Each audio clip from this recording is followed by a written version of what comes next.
Bismillahirrahmanirrahim. Assalamu alaikum dear students. Today we are going to start another very important chapter chemical bonding. बहुत ही important chapter है ये वाला. इसको हम ये भी कह सकते हैं कि इनऑर्गेनिक की ये बेस है. इससे हमें बहुत ज़्यादा कॉन्सेप्ट मिलते हैं जो कि इनऑर्गेनिक केमिस्ट्री में हम डिस्कस करते हैं. तो सबसे बेसिक और सबसे इम्पोर्टेंट चैप्टर है केमिकल बॉन्डिंग का. इसको आज हम स्टार्ट करने जा रहे हैं. तो सबसे पहले हम देखते हैं कि केमिकल बॉन्डिंग हम किसको कहते हैं, केमिकल बॉन्ड कैसे बनते हैं. तो इसके लिए सबसे पहले हम इसको डिफाइन करते हैं केमिकल बॉन्डिंग को. The force which hold the atoms together in a molecule or compound is called a chemical bond. Chemical bond कैसे बनता है? ये दो एटम्स के दरमियान फोर्स होती है जो दोनों एटम को आपस में कंबाइन रखती है किसी भी मॉलिक्यूल में या फिर किसी भी कंपाउंड में. इसको हम कहते हैं केमिकल बॉन्ड. केमिकल बॉन्ड असल में फोर्स होती है जो एटम्स को आपस में कंबाइन रखती है. अब इसमें सबसे पहला क्वेश्चन हमारे माइंड में आता है कि केमिकल बॉन्ड एटम्स को क्यों ज़रूरत पेश आती है केमिकल बॉन्ड बनाने की.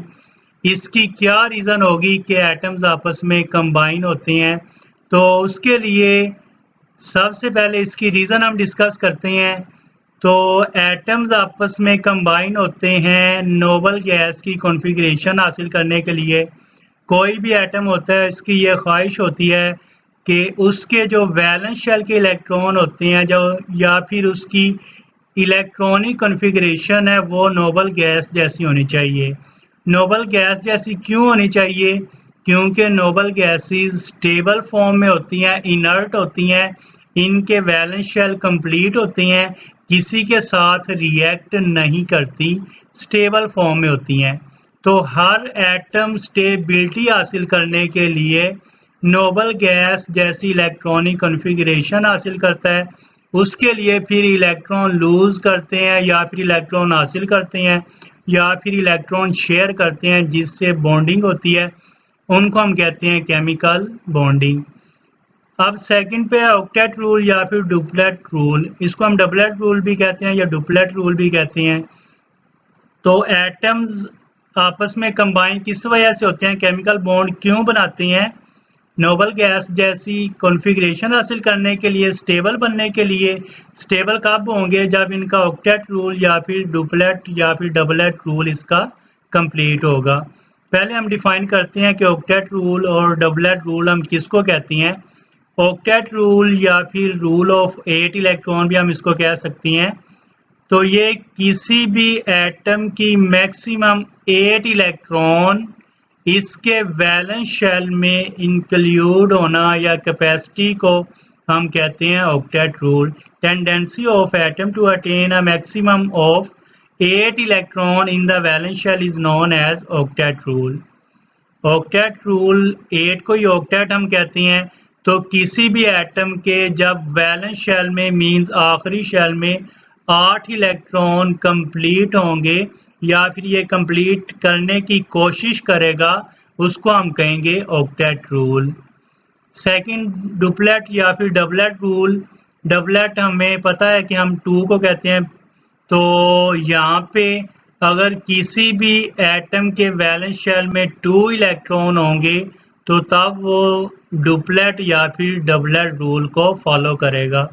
इस कैपेसिटी को हम कहते हैं डुप्लेट या फिर डुप्लेट रूल. अब इसकी एग्जांपल्स नोबल गैसेस हैं helium, neon, argon, krypton, xenon वगैरह. इसमें सबसे पहले अगर हम हीलियम की बात करते हैं, हीलियम का एटॉमिक नंबर 2 है. इसमें सिर्फ 2 इलेक्ट्रॉन्स हैं. तो इसका ये वाला फर्स्ट शेल ही वैलेंस शेल होगा और ये कंप्लीट है. तो फिर ये किस रूल को फॉलो कर रहा है? डुप्लेट या फिर डबलेट रूल को फॉलो कर रहा है. सेकंड नियॉन की बात करें तो इसके वैलेंस शेल में 8 इलेक्ट्रॉन है. इसका मतलब है ये किस रूल को फॉलो करेगा? ऑक्टेट रूल या फिर रूल ऑफ 8 इलेक्ट्रॉन्स को फॉलो कर रहा है. स्टेबल फॉर्म में है, ना 8 इलेक्ट्रॉन से कम है ना ही 8 से ज़्यादा है.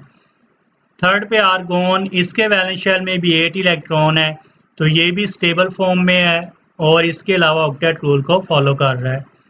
तो इसकी हमने रीज़न पढ़ी है कि केमिकली एटम आपस में कंबाइन क्यों होते हैं, नोबल गैस कॉन्फ़िगरेशन हासिल करने के लिए और ऑक्टेट और डबलेट रूल को फॉलो करने के लिए। लेकिन कुछ कंपाउंड एलिमेंट्स ऐसे भी होते हैं नोबल गैसेस लाइक, जो इनर्ट होते हैं और उनका ऑक्टेट रूल कंप्लीट भी होता है, इसके बावजूद वो किसी के साथ रिएक्ट करके कंपाउंड बनाते हैं। फॉर एग्जांपल नोबल गैसेस जैसा कि जिनोन है, ये फ्लोरीन के साथ और इसके अलावा ऑक्सीजन के साथ मिलकर ऑक्साइड्स बनाते हैं। तो इनका अगर हम देखें तो ऑक्टेट रूल कंप्लीट होता है, इसके बावजूद ये रिएक्ट होके कंपाउंड्स बना रही हैं। इसका मतलब है, फिर अगर हम इसकी रीज़न देखें कि एटम्स आपस में कंबाइन क्यों होती हैं, तो उसमें ऑक्टेट और डुप्लेट रूल, इसको कुछ एलिमेंट्स ऐसे भी हैं जो कि फॉलो नहीं करते, जैसा कि ये जिनोन की हमने बात की है। इनका ऑक्टेट रूल कंप्लीट होने के बावजूद ये दूसरे एलिमेंट के साथ रिएक्ट होके कंपाउंड्स बनाती हैं। तो फिर यहाँ पे अगर हम इसकी रीज़न बताएं तो ऑक्टेट और डुप्लेट रूल को फॉलो करना, इसकी रीज़न यहाँ पे सेटिस्फाई नहीं है। तो इसके लिए फिर हम क्या करेंगे, कुछ नया कॉन्सेप्ट देखते हैं कि हमारे पास मॉडर्न कॉन्सेप्ट क्या है, इसकी रीज़न फाइंड करने के लिए कि एटम आपस में कंबाइन क्यों होते हैं। तो इसको हम मॉडर्न तरीके से डिफाइन करने की कोशिश करते हैं। तो मॉडर्न कॉन्सेप्ट देखते हैं हम। मॉडर्न कॉन्सेप्ट है हमारे पास, एटम बॉन्ड्स बनाते हैं या आपस में कंबाइन होते हैं, किस वजह से, सिस्टम की एनर्जी डिक्रीज होने की वजह से। एटम स्टेबल कब होंगे, बॉन्ड कब बनाएंगे, जब सिस्टम की एनर्जी, पोटेंशियल एनर्जी डिक्रीज होगी, तो वो वाले एटम लोअर एनर्जी पे होंगे, वो सिस्टम लोअर एनर्जी पे होगा। जितनी एनर्जी कम होगी उतना वो सिस्टम स्टेबल होगा, उतने एटम्स जो मॉलिक्यूल या कंपाउंड बनाते हैं वो स्टेबल होंगे। तो मॉडर्न कॉन्सेप्ट हमारे पास क्या है कि एटम आपस में बॉन्ड बनाते हैं तो उससे क्या होता है, एनर्जी रिलीज होती है और सिस्टम की एनर्जी जब डिक्रीज होगी, लोअर एनर्जी पे होगा, तो वो उतना ज़्यादा स्टेबल होगा। अगर इसकी हम एग्जांपल देखें, हाइड्रोजन की एग्जांपल है हमारे पास।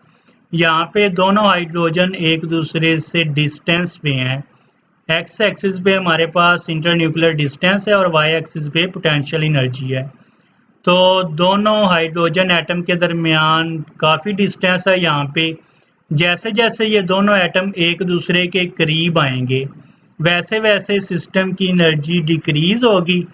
एनर्जी जब डिक्रीज होगी, एनर्जी डिक्रीज किस वजह से हो रही है, क्योंकि जब भी एटम एक दूसरे के करीब आते हैं, इनके दरमियान फोर्स ऑफ अट्रैक्शन और फोर्स ऑफ रिपल्शन डिवेल्प होती है।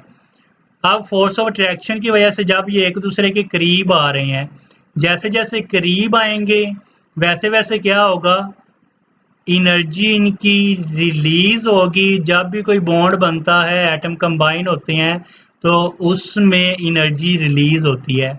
तो इनके दरमियान फोर्स ऑफ अट्रैक्शन ज़्यादा हो रही है और सिस्टम की एनर्जी कम हो रही है, क्योंकि फॉर्मेशन ऑफ बॉन्ड की वजह से इससे एनर्जी रिलीज होगी। अब यहाँ पे देखें, दोनों के दरमियान जो डिस्टेंस था वो ख़त्म हो चुका है, बहुत करीब आ गए हैं एक दूसरे के एटम्स। अब यहाँ पे इनके दरमियान जो बॉन्ड लेंथ है वो 74 पिकोमीटर है। अब इनके दरमियान जो फोर्स ऑफ अट्रैक्शन मैक्सिमम थी और यहाँ पे पोटेंशियल एनर्जी की अगर हम बात करते हैं वो मिनिमम है। तो यहाँ पे पोटेंशियल एनर्जी मिनिमम है, इसका मतलब है ये सबसे स्टेबल स्टेट है इस हाइड्रोजन की। तो जहाँ पे सबसे कम एनर्जी होगी वो सबसे स्टेबल होगा और वहाँ पे बॉन्ड फॉर्मेशन होगी इनकी। अगर उसके बाद देखें, दोबारा रिपल्शन की वजह से क्या होगा, पोटेंशियल एनर्जी दोबारा इंक्रीज होगी। ये वाली पोटेंशियल एनर्जी किस वजह से इंक्रीज हो रही है, इससे आगे मजीद हाइड्रोजन एटम एक दूसरे के करीब नहीं आ सकते। तो तब उनके दरमियान फोर्स ऑफ रिपल्शन स्टार्ट होंगी। उस वजह से दोबारा सिस्टम की एनर्जी, पोटेंशियल एनर्जी इंक्रीज होगी। तो इसमें रीज़न हमारे पास कौन सी हैं?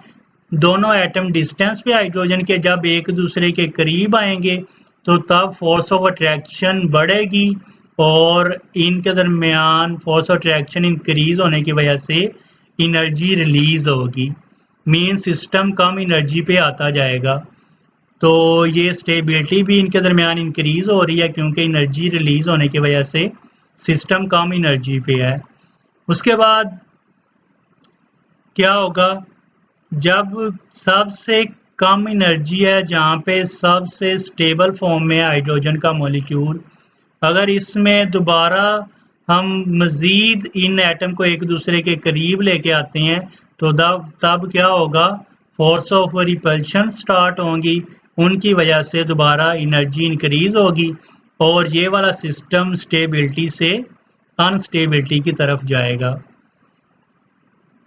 सेकंड हमारे पास रीज़न, अगर फोर्स ऑफ अट्रैक्शन की बजाय फोर्स ऑफ रिपल्शन डोमिनेट हो, means force of repulsion atom के दरमियान ज़्यादा हो और फोर्स ऑफ अट्रैक्शन कम हो, तो तब क्या होगा? इसके ऑपोजिट होगा। सिस्टम की एनर्जी इंक्रीज होगी और उनकी अनस्टेबिलिटी भी इंक्रीज होगी। फॉर एग्जांपल हमारे पास हीलियम एटम्स हैं। दोनों एटम्स हमें पता है हीलियम नोबल गैसेस हैं, नॉन रिएक्टिव हैं। जब एक दूसरे के करीब आएंगे तो एक दूसरे को रिपेल करेंगे। इनका मतलब है इनके दरमियान फोर्स ऑफ रिपल्शन ज़्यादा है, फोर्स ऑफ अट्रैक्शन कम है, तो तब इनके दरमियान बॉन्ड नहीं बनेगा। बहुत इंपॉर्टेंट ये कॉन्सेप्ट है। उसके बाद अब हमने देख लिया कि केमिकल बॉन्ड किस वजह से बनते हैं, एटम आपस में कंबाइन क्यों होते हैं। तो इसके बाद अब हम डिस्कस करते हैं टाइप्स ऑफ केमिकल बॉन्ड्स। हमारे पास कौन कौन से टाइप्स हैं केमिकल बॉन्ड्स के? तो इसमें सबसे पहले इसको हम डिफरेंशिएट करते हैं। एक हम कहते हैं स्ट्रॉन्ग बॉन्ड्स।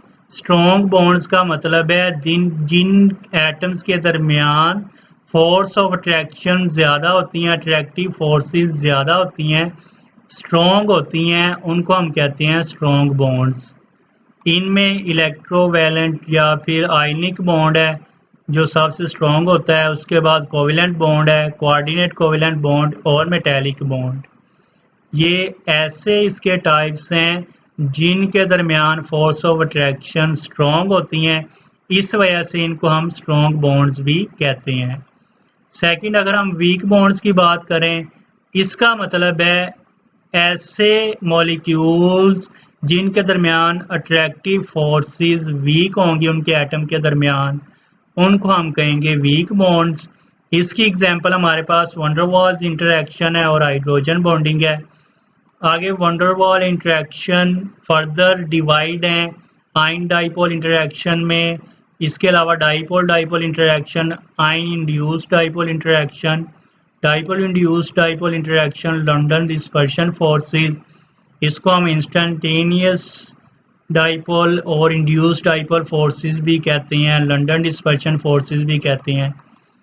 उसके बाद हाइड्रोजन बॉन्डिंग के टाइप्स, इसमें इंट्रामोलिकुलर हाइड्रोजन बॉन्डिंग भी होती है और इंट्रामोलिकुलर हाइड्रोजन बॉन्डिंग भी होती है। इनको हम ये भी कह सकते हैं, ये वाले बिटवीन एटम है, एटम्स के दरमियान फोर्सेस हैं सबसे स्ट्रॉन्ग होती हैं जो, और ये वाली मोस्टली मॉलिक्यूल के दरमियान होती हैं। मॉलिक्यूल्स के एटम एक दूसरे को अट्रैक्ट करते हैं। अब हम डिटेल से आयनिक या फिर इलेक्ट्रोवेलेंट बॉन्ड को डिस्कस करते हैं। तो आयनिक वर्ड हमें पता है कैटाइन और एनाइन, इलेक्ट्रॉन लूज या फिर इलेक्ट्रॉन गेन करना, उसको हम कहते हैं आयनिक। तो आयनिक बॉन्ड कैसे बनेगा? The bond formed by the complete transfer of one or more electrons from an atom with low ionization energy to another atom with high electron affinity। तो सिंपल वर्ड्स में हम क्या कहेंगे, आयनिक बॉन्ड कौन सा है जिसमें इलेक्ट्रॉन का ट्रांसफ़र होता है, कंप्लीटली ट्रांसफ़र इलेक्ट्रॉन होते हैं। कहाँ से होते हैं? एक एटम से दूसरे एटम की तरफ। लेकिन इसमें सबसे इम्पोर्टेंट, जो एटम इलेक्ट्रॉन दे रहा है उसकी आयोनाइजेशन एनर्जी अगर कम होगी तो उसके लिए इलेक्ट्रॉन को देना बहुत आसान होगा। और सेकंड एटम जो कि इलेक्ट्रॉन एक्सेप्ट कर रहा है, अगर उसकी इलेक्ट्रॉन अफिनिटी ज़्यादा होगी, मींस इलेक्ट्रॉन को स्ट्रॉन्गली एक्सेप्ट करेगा, तो उतना उनके दरमियान बॉन्ड स्ट्रॉन्ग होगा। तो आयोनाइजेशन, लो आयोनाइजेशन एनर्जी का मतलब है इजीली इलेक्ट्रॉन डोनेट कर रहा है। जैसा कि अल्कली मेटल्स होते हैं, उनके वैलेंस शेल में एक ही इलेक्ट्रॉन होता है, इजीली डोनेट करते हैं। और सेकंड, जो हैलोजेंस ग्रुप हैं, उनकी अट्रैक्टिव कैपेसिटी ज़्यादा होती है, इलेक्ट्रॉन उनको एक चाहिए होता है, तो वो स्ट्रॉन्गली इलेक्ट्रॉन को एक्सेप्ट करते हैं। तो इसको हम कहते हैं आयनिक बॉन्ड। अब अगर इसकी एग्जांपल देखें, सोडियम, इसके वैलेंस शेल में एक इलेक्ट्रॉन है। इस शेल में अगर ये इलेक्ट्रॉन देता है तो बाकी ये जो इसका शेल है, सेकंड शेल, इसमें 8 इलेक्ट्रॉन है, तो ये स्टेबल बन सकता है, नियॉन की इलेक्ट्रॉनिक कॉन्फ़िगरेशन हासिल कर सकता है नोबल गैस की। तो ये क्या करेगा, इसकी आयोनाइजेशन एनर्जी भी कम है, ये इलेक्ट्रॉन डोनेट करेगा। क्लोरीन के आखिरी शेल में, वैलेंस शेल में 7 इलेक्ट्रॉन है, इसको एक इलेक्ट्रॉन रिक्वायर है, तो ये क्या करेगा, ये वाला इलेक्ट्रॉन यहाँ से एक्सेप्ट करेगा। तो इनके दरमियान जो बॉन्ड होगा उसको हम कहेंगे आयनिक बॉन्ड। अब यहाँ पे इसकी आयोनाइजेशन एनर्जी कम है सोडियम की, और क्लोरीन की इलेक्ट्रॉन अफिनिटी ज़्यादा है, इस वजह से इनका बॉन्ड स्ट्रॉन्ग है, आयनिक है।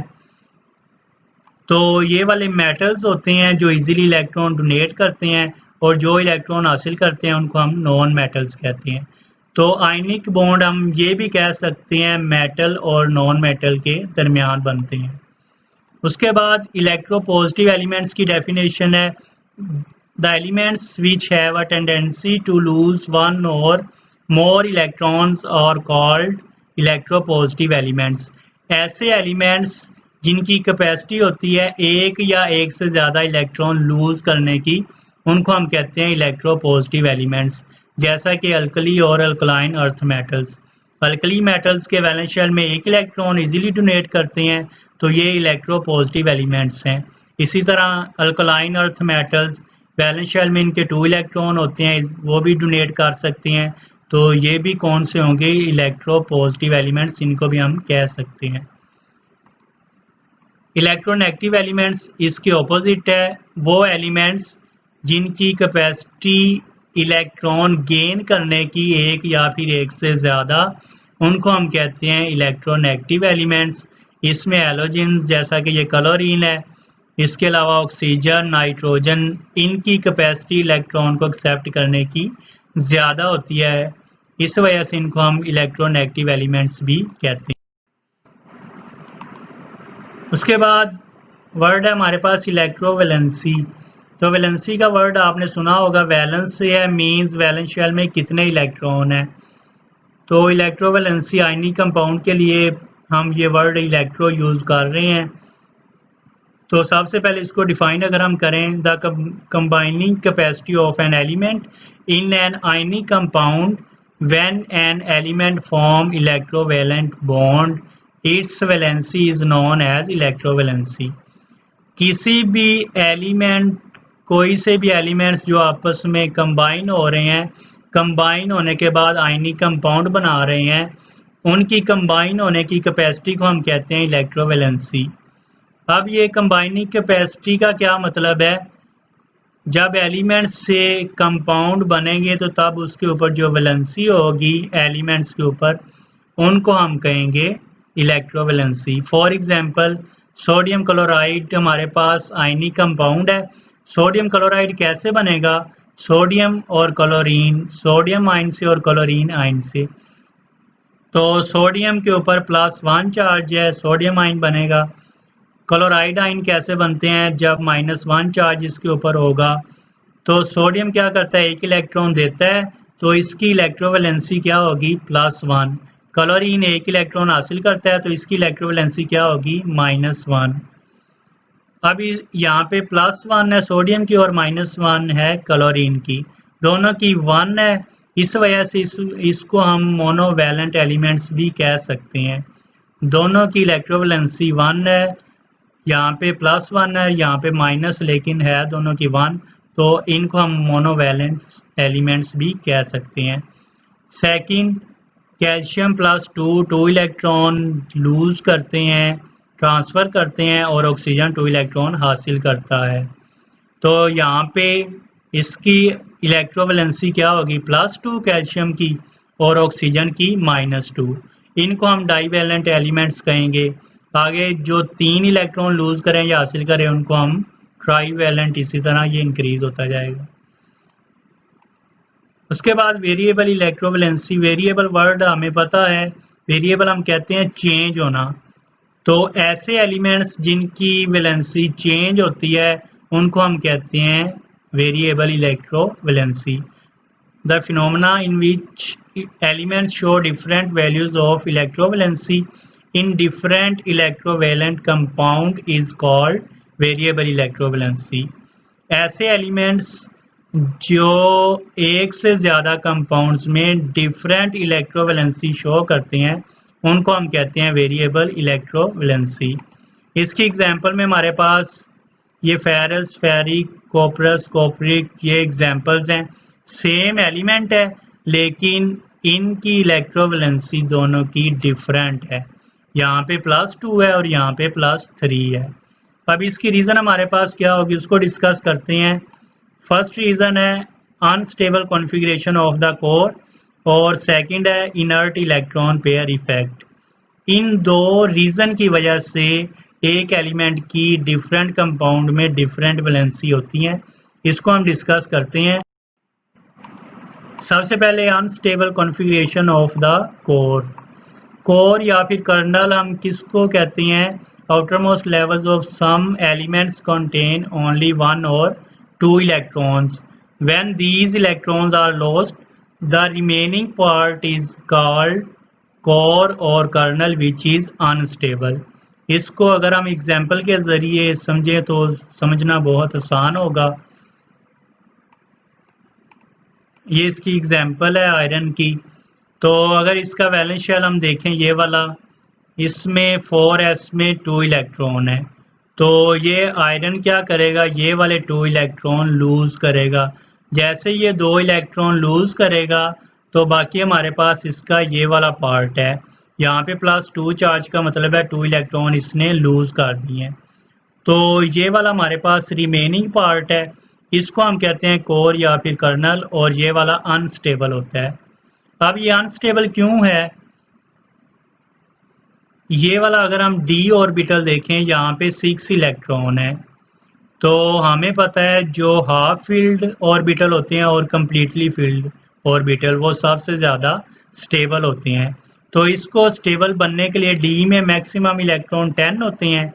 तो स्टेबल बनने के लिए क्या करेगा, ये एक इलेक्ट्रॉन फर्दर यहाँ से लूज़ करेगा। जैसे इलेक्ट्रॉन लूज़ करेगा तब इसके d में इलेक्ट्रॉन 5 होंगे और ये हाफ फील्ड होगा। हाफ फील्ड का मतलब है अब ये स्टेबल फॉर्म में है। तो अब अगर डेफिनेशन को हम देखें, कुछ एलिमेंट ऐसे हैं जिनके वैलेंस शेल में एक या फिर 2 इलेक्ट्रॉन होते हैं, जैसा कि इसमें s में 2 है। तो ये क्या करता है, इन इलेक्ट्रॉन को लूज़ करता है। जब ये इलेक्ट्रॉन को लूज़ कर देता है तो जो बाकी पार्ट बचता है इसको हम कहते हैं कोर या फिर कर्नल, और ये वाला जो पार्ट होता है ये अनस्टेबल होता है। अब ये स्टेबल कैसे बनेगा, अगर इसका ये पार्शियल फील्ड ऑर्बिटल है इसको हाफ फील्ड कर दें, क्योंकि हाफ फील्ड ज़्यादा स्टेबल होगा। तो ये मज़ीद एक इलेक्ट्रॉन यहाँ से लूज़ करेगा और अब ये हाफ फील्ड है तो अब ये स्टेबल फॉर्म में है। तो यहाँ पे ये आयरन की +2 ऑक्सीडेशन स्टेट, यहाँ पे +3, तो दोनों की चेंज है। तो चेंज किस वजह से हुई है, स्टेबल बनने के लिए।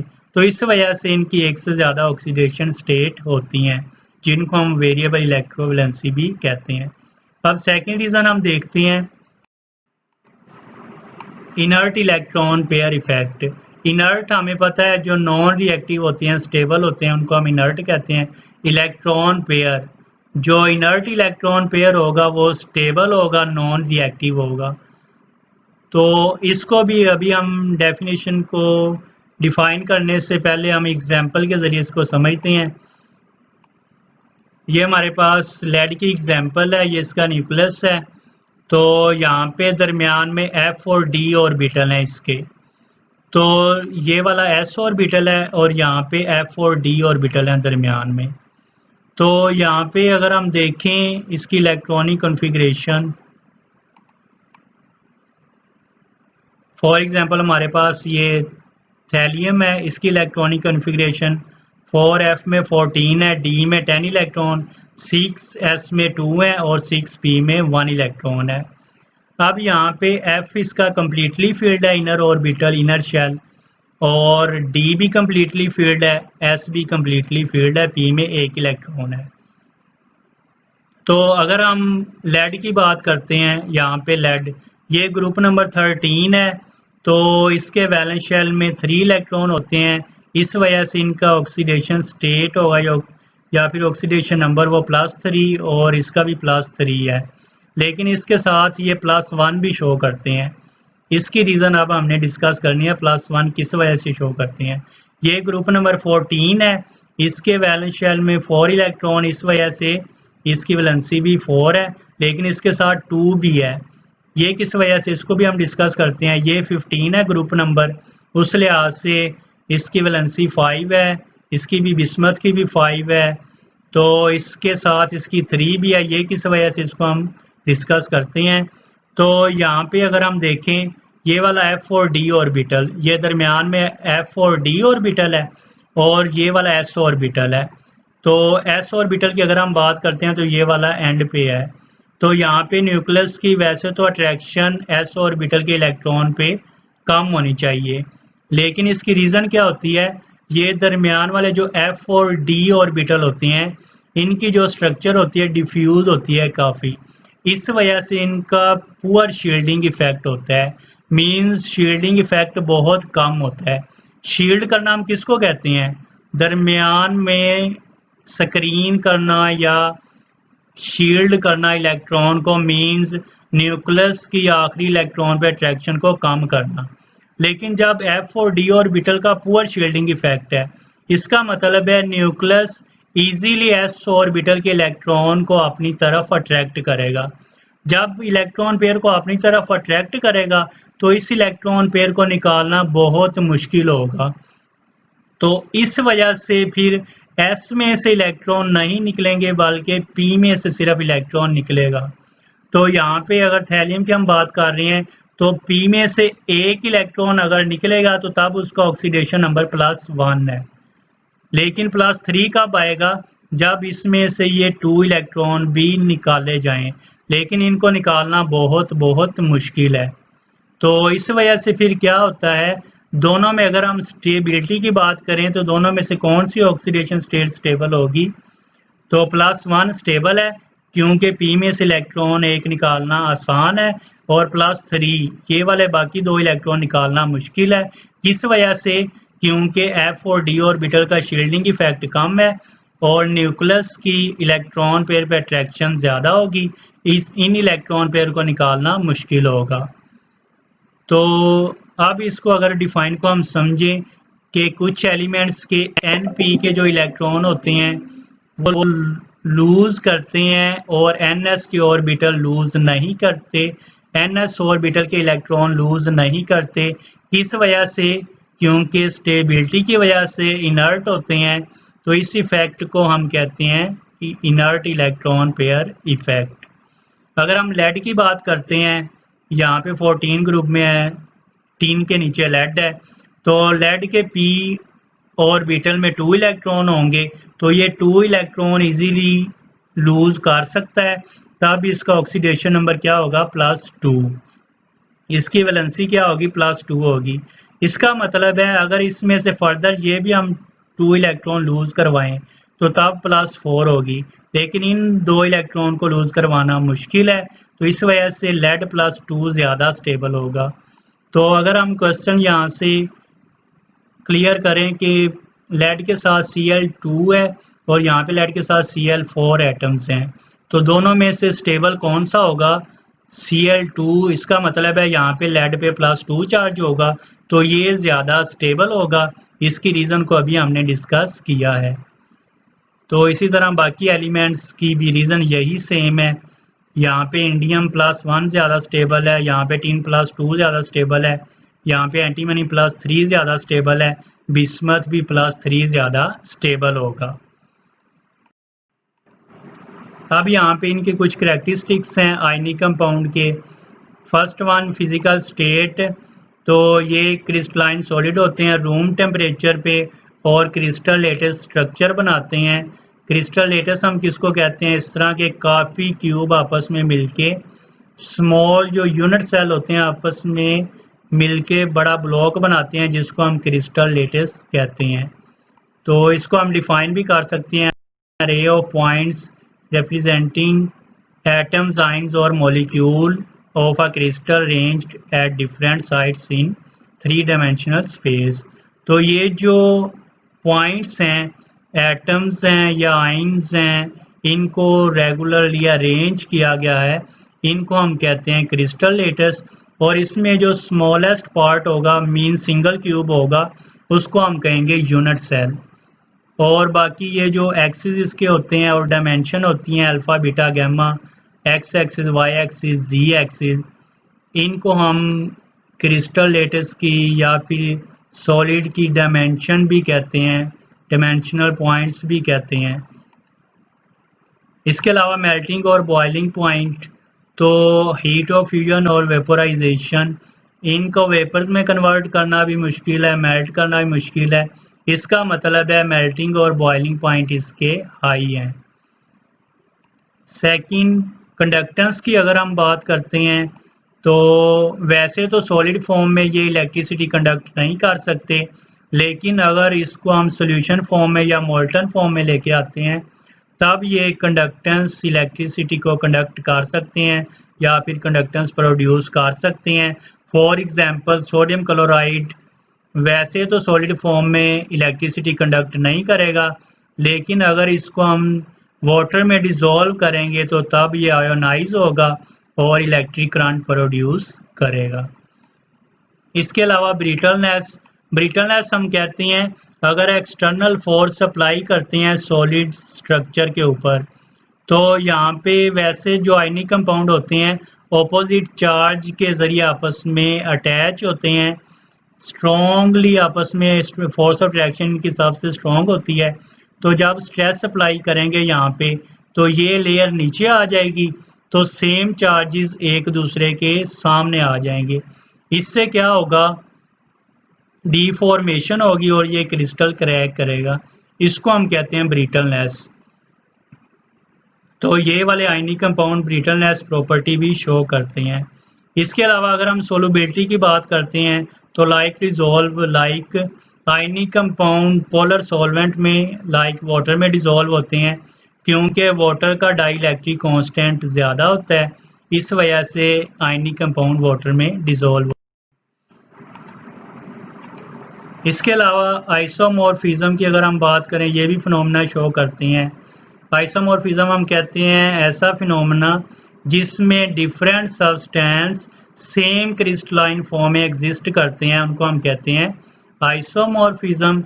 और ये जो कंपाउंड्स होते हैं इनको हम कहते हैं आइसोमॉर्फ्स।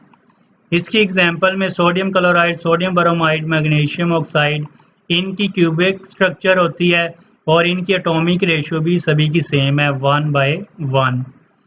तो इनकी ये स्ट्रक्चर सेम है लेकिन कंपाउंड डिफरेंट हैं, तो इस वजह से इसको हम आइसोमॉर्फिज्म कहते हैं। आइसो का मतलब होता है सेम, मॉर्फ का मतलब होता है शेप या फिर स्ट्रक्चर। उसके बाद डेंसिटी हमें पता है मैस बाय वॉल्यूम। तो आयनिक कंपाउंड आपस में क्लोजली पैक होते हैं, इस वजह से इनका वॉल्यूम कम होता है और वॉल्यूम कम होगा तो डेंसिटी क्या होगी, ज़्यादा होगी। नॉन डायरेक्शनल होते हैं क्योंकि हर तरफ से इक्वल फोर्स लगती है, इस वजह से आयनिक कंपाउंड नॉन डायरेक्शनल होते हैं। लेटेस्ट एनर्जी को हम दो तरह से डिफाइन कर सकते हैं। First one, amount of energy release when 1 mole of ionic crystal is formed. तो अगर आयनिक कंपाउंड बन रहा है, आयनिक क्रिस्टल बन रहा है, तो दोनों आयंस आपस में कंबाइन होंगे जो गैसियस फेज में है। तो जब दोनों आयंस कंबाइन होंगे तो उससे एनर्जी रिलीज होगी। इस एनर्जी को हम कह सकते हैं लेटेस्ट एनर्जी। या फिर जब ये वाला आयनिक कंपाउंड आयंस में ब्रेक होगा, दोबारा गैसियस फॉर्म में, सॉलिड से गैसियस फॉर्म में कन्वर्ट होगा, तो उसके लिए एनर्जी रिक्वायर होती है, तो उसको भी हम कह सकते हैं लेटेस्ट एनर्जी। तो लेटेस्ट एनर्जी को हम दोनों तरह डिफाइन कर सकते हैं, या फिर आयनिक कंपाउंड की फॉर्मेशन में जितनी एनर्जी रिलीज हो रही है ये एक्सोथर्मिक होगी, और या फिर आयनिक कंपाउंड को दोबारा इसके आयंस में हम कन्वर्ट करें तो उसके लिए जितनी एनर्जी रिक्वायर होगी इसको भी हम कहेंगे लेटेस्ट एनर्जी। तो ये इम्पोर्टेंट टॉपिक, फर्स्ट टॉपिक हमारा केमिकल बॉन्डिंग का इंट्रोडक्शन, और उसके बाद आयनिक कंपाउंड या फिर आयनिक बॉन्ड को हमने डिटेल से स्टडी किया है। Thank you. बिस्मिल्लाहिर्रहमानिर्रहीम। अस्सलाम वालेकुम dear students. Chemical bonding chapter हमने स्टार्ट किया है। आज इसका सेकंड टॉपिक है कोवेलेंट बॉन्ड और कोऑर्डिनेट कोवेलेंट बॉन्ड। इससे प्रीवियस टॉपिक में हमने केमिकल बॉन्डिंग का इंट्रोडक्शन किया था, इसके अलावा आयनिक बॉन्ड को हमने डिस्कस किया था। तो आज हम स्टार्ट करते हैं कोवेलेंट बॉन्ड, या फिर इसको हम इलेक्ट्रॉन पेयर बॉन्ड भी कहते हैं। तो सबसे पहले इसको हम डिफाइन करने से पहले इंट्रोडक्शन देखते हैं। तो 1916 में जी.एन. लेविस ने इसके बारे में कॉन्सेप्ट दिया था। अमेरिकन केमिस्ट था जिसने कोवेलेंट कंपाउंड या फिर कोवेलेंट बॉन्ड का इंट्रोडक्शन दिया था और इसके बारे में कॉन्सेप्ट दिया था। तो इसके अकॉर्डिंग अगर इसका हम कॉन्सेप्ट देखें तो सबसे पहले हम इसको डिफाइन करते हैं। The bond formed by mutual sharing of electrons between combining atoms of the same or different elements is called covalent bond, and compound containing covalent bonds are called covalent compounds। तो ऐसा bond जो कि electron की sharing से बनता है, कोई से भी दो डिफरेंट या सेम एलिमेंट्स के एटम्स आपस में कंबाइन होते हैं। किस तरह कंबाइन होते हैं? इलेक्ट्रॉन शेयर करके। इलेक्ट्रॉन शेयर क्यों करते हैं? अपना ऑक्टेट रूल कंप्लीट करने के लिए, स्टेबल बनने के लिए। तो ऐसे कंपाउंड्स को हम कोवेलेंट कंपाउंड्स कहेंगे जो जिनके दरमियान कोवेलेंट बॉन्ड होता है, जो कोवेलेंट बॉन्ड से बनते हैं। तो इसकी एग्जांपल अगर हम देखें, फॉर एग्जांपल हाइड्रोजन है, एक इलेक्ट्रॉन इसका और सेकंड इस हाइड्रोजन का भी एक इलेक्ट्रॉन, दोनों इलेक्ट्रॉन शेयर करेंगे। शेयर करने के बाद इनके दरमियान इस तरह का कोवेलेंट बॉन्ड बनेगा। तो कोवेलेंट बॉन्ड को हम इस तरह से डिनोट करते हैं, दोनों एटम एक एक इलेक्ट्रॉन शेयर करते हैं या एक से ज़्यादा इलेक्ट्रॉन भी शेयर कर सकते हैं। तो इनके दरमियान जो बॉन्ड बनता है उसको हम कहते हैं कोवेलेंट बॉन्ड। आयनिक बॉन्ड में हमने कहा था कि कम्प्लीटली एक एटम से दूसरे एटम की तरफ इलेक्ट्रॉन ट्रांसफ़र होता है, लेकिन यहाँ पे इलेक्ट्रॉन की शेयरिंग हो रही है। तो इसमें जो हाफ फील्ड ऑर्बिटल होते हैं, जैसा कि ये दोनों हाफ फील्ड ऑर्बिटल हाइड्रोजन के एक दूसरे के साथ ओवरलैप करते हैं, इनके वैलेंस जो ऑर्बिटल होते हैं ओवरलैप करने के बाद इनके दरमियान कोवेलेंट बॉन्ड बनता है। इस तरह के फिर ये कोवेलेंट कंपाउंड्स बनाते हैं। तो ये एटम्स इलेक्ट्रॉन शेयर किस वजह से करते हैं? अपना ऑक्टेट या फिर डुप्लेट या डबलेट रूल को कंप्लीट करने के लिए और इनर्ट या फिर नोबल गैस की इलेक्ट्रॉनिक कॉन्फ़िगरेशन हासिल करने के लिए। ऐसे ही ये क्लोरीन की एग्जांपल है, इसका भी एक इलेक्ट्रॉन ये, एक इलेक्ट्रॉन ये, दोनों इलेक्ट्रॉन से ये कोवेलेंट बॉन्ड बनेगा। इसी तरह ये हाइड्रोजन और क्लोरीन के दरमियान, ये दोनों डिफरेंट एटम्स के दरमियान है, तो ये इनके दरमियान इलेक्ट्रॉन पेयर बनेगा। इसको हम बॉन्डिंग पेयर कहते हैं। और ये जो इनर्ट हैं, जो बॉन्डिंग में पार्टिसिपेट नहीं कर रहे इलेक्ट्रॉन पेयर, इनको हम लोन पेयर कहते हैं। ये आपने माइंड में रखना है इसका डिफरेंस। दोनों के दरमियान ये जो इलेक्ट्रॉन है जिससे पेयरिंग हो रही है, कोवेलेंट बॉन्ड बन रहा है, इसको हम कहते हैं बॉन्डिंग पेयर, ये वाला। और बाकी जो इनर्ट हैं, जो बॉन्डिंग में पार्टिसिपेट नहीं कर रहे, इनको हम कहते हैं लोन पेयर। तो ये हमारे पास बॉन्ड पेयर है और ये बाकी लोन पेयर है। इसको हम डिनोट करते हैं इसके साथ, ये वाला कोवेलेंट बॉन्ड को हम इस तरह डिनोट करते हैं। इसके बाद इसके टाइप्स कोवेलेंट बॉन्ड के, इसको हम डिफरेंट कैटेगरी में डिवाइड करेंगे। फर्स्ट है डिपेंडिंग अपॉन पोलैरिटी, किसकी पोलैरिटी कम है या ज़्यादा है उसकी बेस पे हम कोवेलेंट बॉन्ड को डिवाइड करते हैं। सेकंड, नंबर ऑफ इलेक्ट्रॉन्स, कितने इलेक्ट्रॉन शेयर किए हैं उस बेस पे हम कोवेलेंट बॉन्ड को डिवाइड करते हैं। और एक थर्ड भी है on the basis of overlapping, उसको भी हम डिस्कस करेंगे। तो सबसे पहले पोलैरिटी की बेस पे हम इसको कैसे डिफाइन करेंगे, एक पोलर कोवेलेंट बॉन्ड और second non polar covalent bond. तो इसमें सबसे पहले polar covalent bond, the covalent bond in which bonding electron are not shared equally by atoms is called polar covalent bond. ऐसे कोवेलेंट बॉन्ड जिनकी formation होती है different atom के दरमियान और इन एटम की इलेक्ट्रोनेगेटिविटी भी डिफरेंट होगी। फॉर एग्जांपल हाइड्रोजन और क्लोरीन, हाइड्रोजन की इलेक्ट्रोनेगेटिविटी कम है, क्लोरीन की इलेक्ट्रोनेगेटिविटी ज़्यादा है। तो इनके दरमियान ये जो बॉन्ड बनेगा इसको हम कहेंगे पोलर कोवेलेंट बॉन्ड। अब इसमें पोलैरिटी कैसे इंट्रोड्यूस होगी, ये वाला क्लोरीन ज़्यादा इलेक्ट्रॉन नेगेटिव होने की वजह से इस इलेक्ट्रॉन पेयर को अपनी तरफ अट्रैक्ट करेगा। तो जब अपनी तरफ अट्रैक्ट करेगा, क्लोरीन के ऊपर पार्शियल नेगेटिव चार्ज और हाइड्रोजन के ऊपर पार्शियल पॉजिटिव चार्ज होगा। तो यहाँ पे ये वाला इलेक्ट्रॉन पेयर क्लोरीन के नज़दीक होगा क्योंकि इसकी इलेक्ट्रॉन एक्टिविटी ज़्यादा है। तो इसको हम कहते हैं पोलर कोवेलेंट बॉन्ड। सेकंड है non polar covalent bond, means इनमें पोलैरिटी इंट्रोड्यूस नहीं होगी।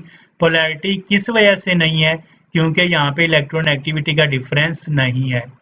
The covalent bond in which bonding electron are shared equally by bonded atoms which have same electron activity. तो ये किन के दरमियान बॉन्ड डिवेल्प होगा, जिनकी इलेक्ट्रॉन एक्टिविटी सेम होगी, दोनों एटम सेम होंगे। फॉर एग्जांपल यहाँ पे दोनों एटम क्लोरीन के हैं तो ये इक्वली इलेक्ट्रॉन पेयर को अपनी तरफ अट्रैक्ट करेंगे। तो ये वाला इलेक्ट्रॉन पेयर फिर दोनों के बिटवीन होगा, इस वजह से यहाँ पे पोलैरिटी इंट्रोड्यूस नहीं होगी। तो ये वाला पोलर की बजाय नॉन पोलर है। दोनों सेम एटम्स हैं, इलेक्ट्रॉन एक्टिविटी दोनों की सेम है, इक्वली दोनों इलेक्ट्रॉन पेयर को अपनी तरफ शेयर कर रहे हैं। सेकंड है on the basis of number of electron, अगर तो इलेक्ट्रॉन पेयर सिंगल है, the bond formed by sharing of one electron pair, तब उसको हम कहेंगे सिंगल कोवेलेंट बॉन्ड। अगर एटम्स के दरमियान टू इलेक्ट्रॉन पेयर की शेयरिंग हो रही है तब उसको हम कहेंगे डबल कोवेलेंट बॉन्ड। और अगर इस दोनों एटम के दरमियान ट्रिपल इलेक्ट्रॉन पेयर की शेयरिंग हो रही है तब उसको हम कहेंगे ट्रिपल कोवेलेंट बॉन्ड। अगर इसकी एग्जांपल हम देखें, सिंगल बॉन्ड में ये वाला एक इलेक्ट्रॉन हाइड्रोजन ने इसने दिया, सेकंड इलेक्ट्रॉन इस हाइड्रोजन ने, तो दोनों के दरमियान एक ही इलेक्ट्रॉन पेयर है, इसको हम कहेंगे single bond. Double covalent bond कौन सा होगा, जिनमें दो इलेक्ट्रॉन पेयर बनेंगे। कैसे, एक इलेक्ट्रॉन इसने दिया, एक इलेक्ट्रॉन इस ऑक्सीजन ने, ये सिंगल बॉन्ड। उसके बाद फिर एक इलेक्ट्रॉन इस ऑक्सीजन ने दिया, एक इलेक्ट्रॉन इस ऑक्सीजन ने, तो यहाँ पे ये डबल बॉन्ड बन रहा है। तो डबल इलेक्ट्रॉन पेयर शेयर किया है, इसको हम कहेंगे डबल कोवेलेंट बॉन्ड। उसके बाद ट्रिपल कोवेलेंट बॉन्ड, तीन तीन इलेक्ट्रॉन शेयर किए हैं तो तीन इलेक्ट्रॉन पेयर बन रहे हैं, तो इसको हम कहेंगे ट्रिपल कोवेलेंट बॉन्ड। उसके बाद थर्ड टाइप है types on the basis of overlapping. तो यहाँ पे ओवरलैपिंग की बेस पे हमारे पास सिग्मा बॉन्ड है और पाई बॉन्ड है। ये किस तरह बनते हैं, sigma bond is formed by head to head overlap of orbitals. जब ऑर्बिटल्स हेड टू हेड आपस में ओवरलैप करते हैं तब सिग्मा बॉन्ड बनता है, और जब साइड टू साइड ओवरलैप करते हैं या फिर लेटरल ओवरलैप करते हैं तो तब पाई बॉन्ड बनेगा।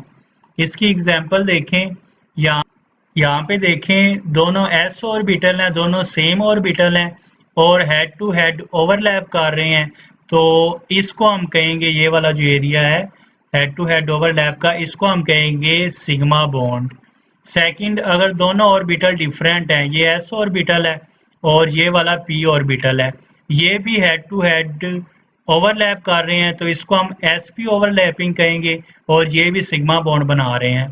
थर्ड पे ये वाले p ऑर्बिटल, ये भी हेड टू हेड ओवरलैप कर रहे हैं, इसको हम p head to head overlap भी कह सकते हैं, तो ये भी सिग्मा बॉन्ड बना रहे हैं। पाई बॉन्ड कैसे बन रहा है? Side to side overlap. यहाँ पे ये देखें p ऑर्बिटल दोनों आपस में मिल रहे हैं और ओवरलैप कर रहे हैं, लेकिन ये साइड बाय साइड ओवरलैप है, तो इसको हम p और p पाई बॉन्ड कहेंगे। पाई बॉन्ड कैसे बनता है? अगर सिंगल बॉन्ड होगा तो वो सिग्मा बनाएगा, अगर डबल या ट्रिपल होगा उसमें पाई बॉन्ड होंगे। जितने बॉन्ड इंक्रीज होते जाएंगे, डबल बॉन्ड है उसमें एक सिग्मा एक पाई बॉन्ड, ट्रिपल बॉन्ड होगा उसमें एक सिग्मा टू पाई बॉन्ड हो जाएंगे। इसके बाद नेक्स्ट डिफरेंस, ये जो सिग्मा बॉन्ड है single region of electron density है बिटवीन न्यूक्लियाई। यहाँ पे देखिए दोनों एटम के न्यूक्लियाई के दरमियान इनकी रीजन एक या दरमियान वाला न्यूक्लियाई के दरमियान इलेक्ट्रॉन डेंसिटी है, यहाँ पे भी दरमियान में है, यहाँ पे भी दोनों के बिटवीन है। अगर हम पाई बॉन्ड की बात करते हैं तो टू रीजन होते हैं इलेक्ट्रॉन डेंसिटी के, अबव और बिलो। यहाँ पे देखें इलेक्ट्रॉन डेंसिटी अबव है और बिलो है, तो इसके टू रीजन है, मीन्स इलेक्ट्रॉन डेंसिटी ज़्यादा है इसकी, अबव भी है और बिलो भी है। अगर हम बात करते हैं एनर्जी की, तो सिग्मा बॉन्ड की एनर्जी कम होती है, ज़्यादा स्टेबल होते हैं, लेस रिएक्टिव होते हैं। और अगर हम पाई बॉन्ड की बात करते हैं, इनकी एनर्जी ज़्यादा होती है, स्टेबिलिटी कम होगी और रिएक्टिविटी ज़्यादा होगी। अब इसकी रिएक्टिविटी कैसे ज़्यादा है? क्योंकि इसकी इलेक्ट्रॉन डेंसिटी प्लेन के ऊपर भी है और नीचे भी, तो इजीली आने वाले एटम के साथ ये क्या करेगा, रिएक्ट कर जाएगा। तो यहाँ पे अगर हम बात करें सिग्मा बॉन्ड की, इनकी इलेक्ट्रॉन डेंसिटी न्यूक्लियाई के दरमियान है, इस वजह से ये लेस रिएक्टिव हैं, इजीली किसी के साथ एटम के साथ रिएक्ट नहीं करते। उसके बाद एग्जाम्पल देखें, यहाँ पे CH4 हाइड्रोजन क्लोरीन, इनके दरमियान सिंगल कोवेलेंट बॉन्ड होता है, इस वजह से ये सिग्मा बॉन्ड बनाते हैं, जबकि पाई बॉन्ड जहाँ भी होगा वहाँ पे एक से ज़्यादा बॉन्ड होंगे, टू भी हो सकते हैं, डबल भी हो सकता है और ट्रिपल भी हो सकता है। यहाँ पे डबल बॉन्ड है तो एक सिग्मा एक पाई है, यहाँ पे ट्रिपल बॉन्ड है, एक सिग्मा और टू पाई बॉन्ड है। उसके बाद कोवेलेंसी, जैसे हमने इलेक्ट्रोवेलेंसी आयनिक कंपाउंड के लिए डिफाइन की थी, वैसे ही कोवेलेंसी कोवेलेंट कंपाउंड के लिए है। तो इसको हम अगर डिफाइन करें, valency of an element in a covalent compound is called covalency. Element की कोवेलेंट कंपाउंड में वैलेंसी, इसको हम कोवेलेंसी कहते हैं, या फिर कोवेलेंसी को हम डिफाइन करते हैं, covalency of an element in a covalent compound is equal to the number of covalent bonds formed by one atom of it with neighbouring atoms. तो एक एटम जितने कोवेलेंट बॉन्ड बनाता है नेबरिंग वाले साथ वाले एटम के साथ, उसकी उतनी वैलेंसी होगी। तो कोवैलेंसी को इस तरह भी हम डिफाइन कर सकते हैं। एग्जाम्पल अगर हम देखें, यहाँ पे देखें हाइड्रोजन, इस हाइड्रोजन के साथ एक बॉन्ड है, इसको हम कहेंगे हाइड्रोजन की वैलेंसी एक है। इस हाइड्रोजन के साथ भी एक है, इसको भी कहेंगे इसकी वैलेंसी एक है। यहाँ पे ऑक्सीजन के साथ डबल बॉन्ड है, दो कोवेलेंट बॉन्ड है, तो इसको हम कहेंगे ऑक्सीजन की वैलेंसी 2 है। यहाँ पे कार्बन को देखें, ये भी इधर भी डबल बॉन्ड और इधर भी डबल बॉन्ड, तो कितने टोटल बॉन्ड हो गए, 4 बॉन्ड है, तो कार्बन की वैलेंसी 4 होगी। यहाँ पे नाइट्रोजन को देखें और ऑक्सीजन को, ऑक्सीजन के साथ डबल बॉन्ड, ऑक्सीजन की वैलेंसी 2 होगी कोवैलेंसी, और नाइट्रोजन के साथ भी डबल बॉन्ड है, नाइट्रोजन की कोवैलेंसी भी 2 होगी। उसके बाद इसकी भी वेरिएबल कोवैलेंसी होती है। वेरिएबल हम किसको कहते हैं? एलिमेंट्स की एक से ज़्यादा जो वैलेंसी होती है उनको हम कोवैलेंसी कहते हैं। यहाँ पे इसकी रीज़न क्या होगी? इनके पास वैकेंट डी ऑर्बिटल होते हैं, एम्प्टी डी ऑर्बिटल होते हैं। इस वजह से कुछ एलिमेंट जैसा कि फास्फोरस, सल्फर, क्लोरीन वगैरह ये डिफरेंट कोवैलेंसी की वैल्यूज शो करते हैं। अब इसकी रीज़न क्या होगी, कैसे शो करते हैं, इसको हम देखते हैं एग्जाम्पल के ज़रिए। यहाँ पे देखें फास्फोरस का एटॉमिक नंबर 15, इसके 3 ऑर्बिटल, 3 शेल में, एस में 2 और इलेक्ट्रॉन है, पी में 3 है और डी एम्प्टी है, वैकेंट डी ऑर्बिटल है। अब यहाँ पे इलेक्ट्रॉन सिंगल कितने हैं? 3 हैं, तो यहाँ पे फास्फोरस की वैलेंसी 3 है। लेकिन यहाँ पे देखें, अगर एक इलेक्ट्रॉन एक्साइट होकर डी ऑर्बिटल में आ जाए, क्योंकि एम्प्टी डी ऑर्बिटल भी है इसके पास, तो जब एक इलेक्ट्रॉन यहाँ पे आएगा, ये देखें एक इलेक्ट्रॉन यहाँ पे आ गया। अब सिंगल इलेक्ट्रॉन कितने हैं? 1 2 3 4 5। तो यहाँ पे इसकी वैलेंसी फास्फोरस की कितनी होगी? 5 होगी।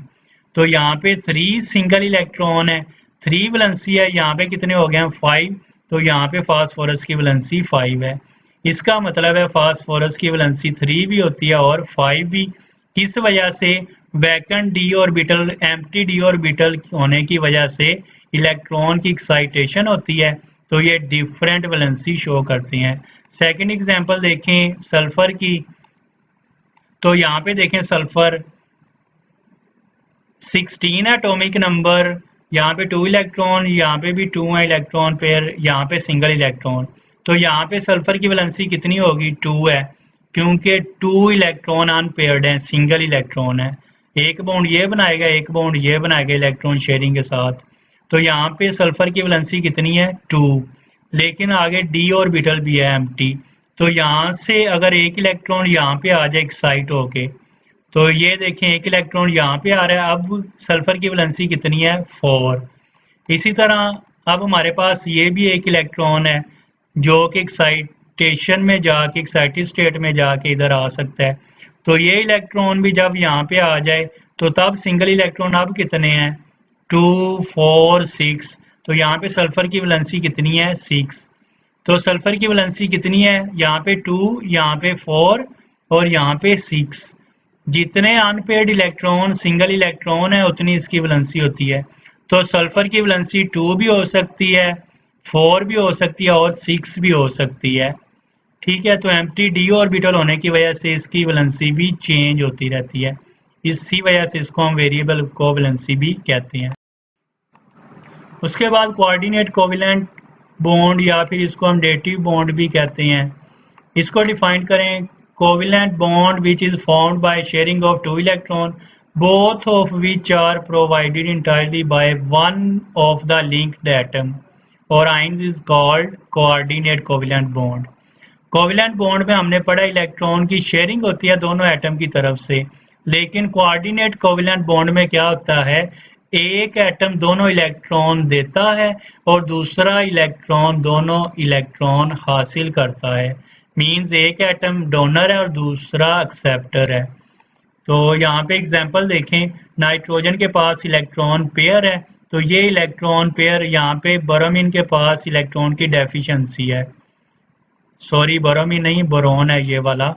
तो बोरॉन के पास इलेक्ट्रॉन की डेफिशिएंसी है, ये वाला नाइट्रोजन इलेक्ट्रॉन पेयर इसको देगा, तो ये यहाँ पे डोनर है और ये वाला यहाँ पे एक्सेप्टर है। तो इसके अलावा एक कॉन्सेप्ट हमने लेविस एसिड और लेविस बेस का भी पढ़ा हुआ है। लेविस बेस कौन सी होती है? जो इलेक्ट्रॉन पेयर दे उसको हम लेविस बेस कहते हैं और जो इलेक्ट्रॉन ले, एक्सेप्ट करे, उसको हम लेविस एसिड कहते हैं। तो इससे ये बॉन्ड बन रहा है, इसको हम कहेंगे कोऑर्डिनेट कोवेलेंट बॉन्ड और इसको हम एरो के साथ डिनोट करते हैं। उसके बाद जो एटम इलेक्ट्रॉन पेयर डोनेट करते हैं उनको हम डोनर या लिगेंड भी कहते हैं और जो एक्सेप्ट करते हैं उनको हम एक्सेप्टर कहते हैं। लेविस बेसिस हम किसको कहते हैं? यहाँ पे हमने इसको डिफाइन किया है, species which can donate electron pair are called Lewis bases. जो इलेक्ट्रॉन पेयर डोनेट करें वो लेविस बेसिस होंगी और जो इलेक्ट्रॉन पेयर हासिल करें वो लेविस एसिड होंगे। यहाँ पे ये इलेक्ट्रॉन पेयर डोनेट कर रही है, लेविस बेस है, और ये इलेक्ट्रॉन पेयर हासिल कर रहा है, ये लेविस एसिड है। इसके अलावा लेविस का जो कॉन्सेप्ट है उसकी कुछ लिमिटेशन है। एक तो हमें बॉन्ड की फॉर्मेशन के बारे में नहीं बताता, ये बॉन्ड कैसे बन गया। सेकंड, बॉन्डिंग फोर्सेस इनके दरमियान, इनकी नेचर क्या होगी फोर्सेस की, उसके बारे में नहीं बताता।